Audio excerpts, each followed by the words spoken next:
Hey everyone, how you doing? Ron here with Ronnie's Rundown. So in today's video, we're going to go over some Elon Musk news. Everything that this guy touched turns into gold. I know a lot of people do hate him. I'm a big fan. I'm a big fan of Elon Musk. So let's get into the news. Let's kind of go over some of the recent developments with SpaceX and Starlink and how I think it's going to change the world. And let me know your thoughts. Leave me some comments down below and let's get into the video. Shout out to Mark Slapinski. So in this post, he says, "This handsome man, Elon Musk, has done more for free speech in Canada in 2 years than any politician has done in 20 years. Raise your hand if you like using X." So I'm going to raise my hand. I think Mark Carney is going to be doing some censorship. He didn't really say based on X or anything, but he did make a comment in one of his speeches that was out on the news about social media, etc. And I'm not too sure if that related to X, because X is a platform where a lot of people can express their feelings. And Elon Musk about free speech, etc. So, anyways, let's get into some SpaceX news. Here's some news on SpaceX just recently. So, ScotRail, so it's one of the biggest. I think it is the biggest railway in the UK. So you could see from the Daily Record, this post, ScotRail trials Wi-Fi on trains using Elon Musk's Starlink satellite technology. And I said this before, if you've ever been on a Royal Caribbean cruise, so I've been on many cruises and I like to stay connected on my business. And one time I went on a cruise, I paid for the service. It was like 50 to 60 bucks a day US, and it was expensive. And the performance wasn't there. I couldn't make any VoIP calls, I couldn't do any Zoom calls, nothing. So anyways, here's a little guide from Royal Caribbean, and like I mentioned, I only go on cruises that are Royal Caribbean, RC brand, like the sister brand, or which is called Celebrity Cruises. It's for I want to say it's for older guests, but it's more catered towards an older crowd. Like, although you can bring your kids, but if you, like, I just got off of Icon of the Seas, and Icon of the Seas. Let me give you my personal opinion of Icon of the Seas. It's a huge ship. It's a nice ship to see, but it's very crowded. If you have 8,000 people on a cruise ship, and you're trying to go to the Windjammer, which is the main buffet, which is on the 15th floor, it's a zoo. There's thousands of kids. I'm not saying I hate kids. I like my kids, but when you see like hundreds of people, there's no tables, no seating, kids running everywhere, it gets to you. So, anyways, I'm getting off topic here. So, SpaceX. Let me just show you. Royal Caribbean says, the best news: while every RC ship offers Voom internet service, some ships in the fleet have been upgraded to SpaceX Starlink, so which is the same price and even faster. RC is currently in the process of upgrading more vessels to Starlink, so you can check to see if your ship has it before you sail. So the first thing that I like to do is, before I actually book with Royal Caribbean, is actually I call them customer service and ask them, basically, is Starlink available here? And sometimes I'll actually ask for the upload and download speeds before I actually sail. Then I'll confirm my booking. So, anyways, my personal opinion on it, I was able to do a lot of VoIP calls, everything. It was great. I had meetings. Yeah, I like to unplug, but sometimes there's those emergencies. And when I was on my last cruise, I actually had two emergencies, and you know, I got through it. So, anyways, next piece of news here. Let me just play this clip. This guy's out in the desert, so Jason shot Fez started in New York, but sleeping under the stars tonight in the back of my Ford F-150 in southern Utah. Thanks, Elon Musk, for Starlink. So just the power of Starlink. I think Starlink and SpaceX is going to be such a huge game changer, and we'll get into this in the next couple of slides and videos that I have and posts. So let me just show you this clip. All right, a big shout out to Elon Musk, because I got my Starlink right there on top of my vehicle. Here we are. You go down into southern Utah, you can do some amazing camping. So I started the day in New York, but thank goodness I'm in Utah tonight, and I'm gonna sleep in the bed of that truck, but check in every once in a while, with Starlink. Well done, Elon. All right.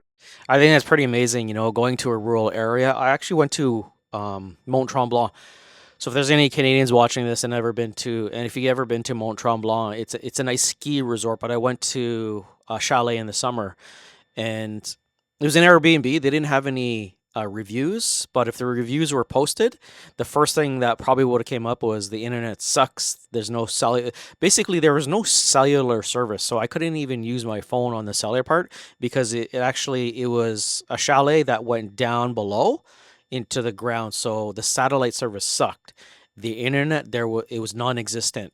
So, anyways, when you think of things like this, like I would gladly buy a Starlink pad, which would give me unlimited internet wherever I go, just for this. I was unplugged for 10 days. Yeah, I do have a problem unplugging just because I have a business, and it just keeps me. I like to be connected. I like to actually use my phone. And if I can't get Wi-Fi, I like to use, the data part, the cellular service part. So, anyways, here's another clip.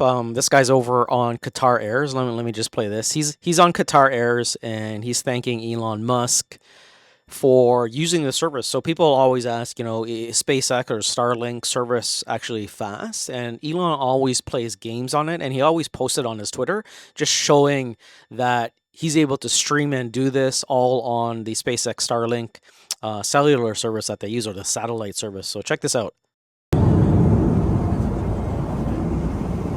We got the makeshift Fortnite set up on Qatar Airways. We're on the way to London, 6-hour flight. They got Starlink now, so you can actually game online. Yeah! Let's go. First game, Victory Royale. 12 eliminations right there. That's all that matters right here, you know what I mean? Tifu final bout. I'm actually jealous watching this guy fly in Qatar Air's business class, because that's an expensive flight. Here's a recent post by Elon Musk. So he says, by enabling high speed, low latency, and affordable internet globally, Starlink will do more to educate and lift people out of poverty than any NGO ever. So someone asked Elon, is there any real connection between high speed internet access and poverty reduction? And there was a grok answer that it was pretty lengthy. It just said, high speed internet like Starlink can reduce poverty by improving education and economic opportunities. And if you think about it, when it comes to internet carrier services, usually you need, sometimes in Canada or the United States, you need a certain phone that is compatible with a carrier. So you might need a 5G phone that works on the Verizon network, and that might be a locked phone. But now you could take actually any phone, any old phone with Starlink, and this is my worry for carrier services like AT&T, Verizon, T-Mobile. They don't have to worry because T-Mobile was smart and they partnered up with Starlink, with Elon Musk. So, I think there's a lot of articles about, AT&T and Verizon aren't too happy with Elon because it's going to hurt the carrier services. And when it comes to Canada, now, if you're familiar with Canadian services or Canadian cellular services, we pay a lot of money just for one cell phone plan. I used to pay $126 just for, literally, for a cell phone plan, just for myself. So imagine a family of 4 and they wanted to use the same data. That gets expensive. Right now, I was able to negotiate some rates with TELUS. I think I pay maybe about $250 a month for a plan of 4. But Elon Musk and SpaceX or Starlink, that Starlink service, you could get rates for $10 a month. Let me just show you what I did. On Google, I said $10 per month SpaceX Starlink plan in the USA, and it says, yes, Starlink has a $10 per month plan in the US called Roam 10 gig. So the plan offers 10 gig of data per month for $10. So 10 gig is actually a lot. I use about 26. But, if you have children, you could just always cap them and say, hey, look, you got 10 gigs, for $10. Before I was paying like $50, just 50 to 60. Before I was paying a lot more. Imagine getting a plan for $10. That's pretty cheap. And if you come over here to SpaceX on Twitter, on X, you're going to see a lot of deployments. You could see deployment of 28 Starlink satellites confirmed. And, every few days, Watch Falcon 9 launched 28 Starlink satellites, etc. Deployment of 26 satellites confirmed, and you just keep going down the list. They are deploying many. Look, deployment of 28 again. Here's another one on May 4th, deployment of 29, and it keeps going on and on and on. I actually tried to look at how can I invest into Starlink, the stock itself, but it's not available to the public. Maybe when it does go IPO, um, I'll try and look at getting some. So anyway, the last piece of news here and the article here is about AT&T Verizon challenge. They challenged SpaceX, T-Mobile's direct to cell service. So basically, it says AT&T and Verizon has a bone to pick, and over here it just talks about Verizon and AT&T have expressed concern that the direct to cell service could negatively impact their own mobile broadband network. So reported by The Verge. SpaceX plans to launch a direct to cell service with T-Mobile commercially in the US this fall. So in May. So the companies inked a phone to satellite agreement in 2022, and SpaceX plans to have about 800 satellites capable of direct to cell connections this fall. So apparently, I think this T-Mobile services is going to actually help rural areas that have, because imagine the complexity to give service to a particular area. You got to set up a cell tower, you got to lease the area, maybe you have to lease the actual cell tower from a company that owns the towers, right? So now, and then you got to build lines, okay, satellite lines, antennas, etc., infrastructure, digging, permits, all that stuff. Take that out of the equation, you use SpaceX, you got a satellite that is already deployed, or maybe you deploy it somewhere, in different radius, right? That'll cover more areas, let's say in South Florida. Now your infrastructure costs are a lot less. Well, maybe, depending on the return on investment, how much that all that stuff costs, maybe they bundle it in with other partners that have invested into it. But imagine the ability to deploy this based on FCC rules, etc., and hopefully the FCC in Canada gives a green light to Elon to say, hey, yes, you can come in here. But I think, my personal opinion, I think it's going to hurt the market. Carriers like Rogers, Bell Canada, etc. So imagine people going from cellular phone plans from $100 down to $10 a month. That's going to hurt the industry, and that's why if you Google Verizon and AT&T, SpaceX, Starlink, battle, etc., I'm pretty sure you're going to come up with a lot of news on this. But I think this is great for Elon and for people who are looking for a cheap data plan, right? And I'm pretty sure in the future we are going to see probably like a $5, $10 plan. You're not locked into anything.